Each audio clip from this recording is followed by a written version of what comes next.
Dapat walk. Tangin na mga to, kumag. Walk-in interview to, tuwing Monday to ano daw. Yun nga. Di may kaya na may gold high gym.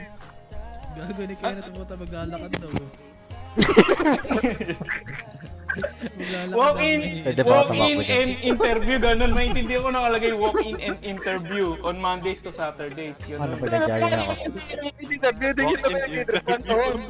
Ang kinrepantoon sa interview eh. Gago, meron kasing online. May online interview, tapos may walk-in na interview, naka-on-site, ganun. Yun ang pagkaintindi ko. Yan nga yun. Ano bang ano mali? Assist na yun.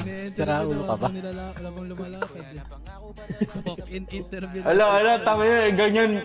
Mag-ano ako sa HR ng RCS. Ganito po yung mga empleyado nyo, ah. Hindi natawa kasi ako sa Ganito po mga empleyado nyo, ah. Hindi ka na nakakatawa dyan. Nakakatawa yung sinabi na. Sino ba gusto mo pakasuhan daw dyan?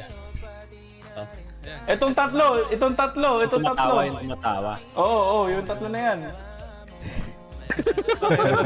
Ano ka mo ultimato sa mga to? Mag-a-apply lang kami ni John John, pinagtamanan niyo kami to. Gusto ko pag nanalo ako sa kaso, kulong sila 10 taon.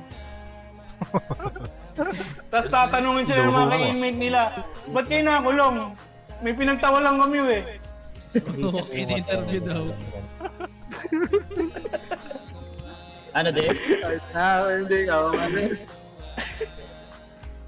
Oh, 6:30. Eh di pumunta ka dyan, Waka. Mag-walk-in interview ka.